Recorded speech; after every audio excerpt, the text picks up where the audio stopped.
Good morning, afternoon, and evening, everyone. Welcome to the Game Week 4 mini review ahead of the upcoming international break. As usual, we'll be looking at stats from Game Week 4 as well as a cumulative number from all the 4 game weeks so far. We finally have a decent data pool for which we can draw some conclusions at least, and it'll be especially helpful for those of you guys who are going to Wildcard over this international break. As always, all the stats you see are from the Fantasy Football Scout members area. We encourage you to sign up for membership using the affiliate link in the description below. Cool. Let's get started. First, as usual, for this game week, shots in the box. Edward 7. Once again, Wolves giving up a lot of chances. Very different team from last season. Definitely a good fixture for our attackers and not so much a clean sheet banker anymore. I think they do also tend to take a fair number of shots. 0.76 xg non-penalty for Edward, but really nobody else is considering him. So let's look at the players we are more concerned about. 5 shots inside the box for Nunes, 3 big chances. It's massive. 1.14 xg non-penalty. So when Nunes plays, you can see a very high proportion of the big chances do fall to him, and 1.15 xg for the Uruguayan. Son obviously is a big transfer target for all managers ahead of the Sheffield United fixture. 4 shots in the box, 2 of which were big chances. XG non penalty of 1.12 scored from all 3 of his shots on target. Son is back to his clinical best. Rashford also 4 shots in the box, but just 1 big chance. Not much XG non penalty. Decent XA, 0.93 XGI overall. Again, one to hold ahead of Brighton, Burnley, and a couple of home games. Jackson. What can I say about his Jackson? The miss from the Sterling pass was possibly the worst case scenario as a Chelsea fan. It's so much investment into that one action. That thing, whole image of him missing the shot is seared into my cornea. Every time I close my eyes, it's all I can see. It's going to be difficult to get that out over the international break. 0.99 xg for him. 2 big chances. 1.11 xgi. Danjuma also with decent numbers, but I think that's primarily from one shot. Wissa with 3 shots, not very high XG non penalty. Sterling also 3 shots, again not very high. Salah 0.8, but I think that's most of it from that one chance, which was almost like a tap in. Mitoma, a lot of low quality chances. Alvarez, just 2 shots in the box, 1 big chance. XG non penalty 0.65 and only 0.02 expected assists, 0.67 XGI. Let's have a look at some big chances. Yep, most of them fall to Nunes. Just 2 for Haaland. 0.79 xg for him. 3 shots on target. Sheffield United defense does look quite leaky in terms of the numbers they're giving up. Boomo with 0.8 xg non-penalty. 2 big chances. Good asset. Not necessarily a penalty merchant. Somebody I have my eye on after the Newcastle fixture is out of the way, definitely. 0.78 for Ferguson.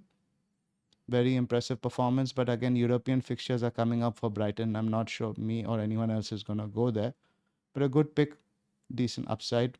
3 shots on target for Eze, 4 chances created, 0.76 xgi, much deserved reward for his owners. Madison, 5 shots on target, but out of which just 2 of which were inside the box, a lot of long range attempts, but just 1 chance created. So I wonder if the system is changing up a little bit with Madison playing in midfield and the wingers providing the service to Son. Let's have a look there. Yep. Solomon with 5 chances created, same as Trent and Saka. Trent was very good that game. His expected assists are quite low, but in terms of the passes he's making, in terms of quality of play, very impressive. Currently a doubt with a hamstring injury. We should know more over the international break. No other real numbers to speak of over here. Pedro with 2 big chances created. Salah, I think, is also taken a more creative role, but I don't understand how it's 2 big chances created and 0.07 XA. That doesn't really add up to me. That seems a bit weird. Haaland obviously top for XGI when you factor in the pen. Boomo 1.19. That's the same as Son and very better than Nunes. Jackson numbers I don't want to speak about anymore. Jesus obviously from that one chance. Now let's have a look at the players' cumulative data over the 4 game week so far. No, this is wrong. This needs to be all matches. Sorry guys, I'm just gonna fix that really quick. Well, that is updating. Do let us know in the comments how many of you guys are planning to use your wildcard this game week. I expect a lot of wildcards to be in play. We will be doing some additional content over the international break for wildcard window and other things.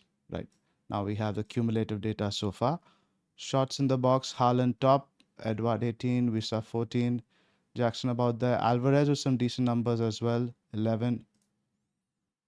Haaland and Jackson top in the league for big chances, Boomos third. As usual, Brentford are generating a lot of high quality big chances, something we definitely need to keep in mind. Good fixtures after the Newcastle game is out of the way. Same players are obviously on top of XG non-penalty. There's a direct correlation between big chances and that. Cash's numbers, but also good. But again, primarily from that one game, and I think with injuries now, he might be moved back a little. Good numbers for Alvarez, Watkins, Taiwo. Haaland top for shots on target. Madison's close. Gross top for chances created with Saka, Bruno, Mitoma not too far behind. Bruno top for XA. Obviously for big chances created as well. Salah is there as well. Penalty takers naturally top the XGI with Bumo, Haaland, Bruno, Saka all up there. Madison's the only one there who doesn't take pens, along with Jackson. Let's now have a look at some team data for this week specifically. Brentford were top for XG non-pen, close to 3. That's massive. Who else do we have in there? XG, obviously Liverpool, Chelsea, Tottenham created a good number of chances. Arsenal, Palace. 2.09 XG for Bournemouth is encouraging against a Brentford side who are usually pretty tight at home. Just 1.47 XG for Man City, despite scoring 5 goals. They weren't really at their best, but were as usual quite clinical in putting their chances away. Quick look at XGC. Bournemouth, as we saw, Sheffield United gave up plenty of chances. Villa once again struggled with a high line away. Liverpool exploited them in a similar way that Newcastle did, and again, it's not a bad fixture for your attackers necessarily, especially at home when Villa turn up. If teams set up to exploit that line, is something that could work. Burnley again gave up big XG numbers. Definitely a team we should target, and it doesn't look like Company is going to be adopting his philosophy anytime soon. He wants his players to be bold. He plays a very high line. Again, a fixture we should look to target. Brentford took the most shots in the box along with Palace. Luton with 13 at home, they gave it a good go. Liverpool with the 5 big chances, Everton with 4. Chelsea with 3. Villa didn't create a single big chance at Anfield. Newcastle with just 1 big chance created as well. Worrying numbers for Newcastle as such. They didn't look that great, and they've, I think, not kept a clean sheet in general in two of the last 23 matches only. They have kept a clean sheet in around 11 matches without an away clean sheet. Again, I'm going to have to just refresh this for all matches for you guys. Just bear with me here while this loads up. That was very quick. Right, so this is the data so far. Brentford are top across the league for XG non-penalty over the first 4 matches. So the attack is very much clicking even without Tony. The Bees have great fixtures after the Newcastle game is out of the way. Let's not be stubborn about Boomo. Look to get him in soon. Brighton up there. Chelsea again, good numbers, just not able to convert the chances. I'm hoping Broya coming back into the team in the near future is going to help that. We might see Sterling playing left, Palmer central, Madueke right. I think this whole experiment of Chilwell left winger needs to stop. Tottenham again, good attack. Man City, nothing we didn't really know already. Everton being up there is a surprise. Hopefully Beto can start converting these chances. Apart from that, the usual suspects are up there. Arsenal's again, XG and non-pen not great, about mid-table. Promoted sides, Luton and Burnley have obviously played a game less, but in general it looks like a tough year for them. Fulham giving up big numbers along with Sheffield United. Bournemouth, again, a team we could target along with Wolves. United defense, again, quite leaky. Opponents should fancy having a go, which again could see some open games over there. In terms of the best defenses, City, Chelsea, Arsenal, and Palace remain good. Brentford numbers are decent.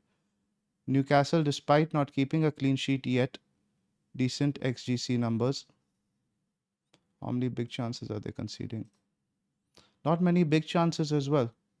Just conceded 4 big chances. That's a joint lowest in the league along with Man City. So that could improve actually ahead of the run. So Trippier should be back on the radar. We'll talk about it more on the next pod with the UCL congestion, how really we should balance that out.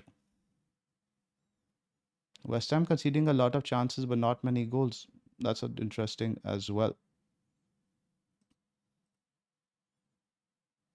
Luton, Fulham, Villa, Wolves, Burnley, quite leaky again. That's about it for this week's review.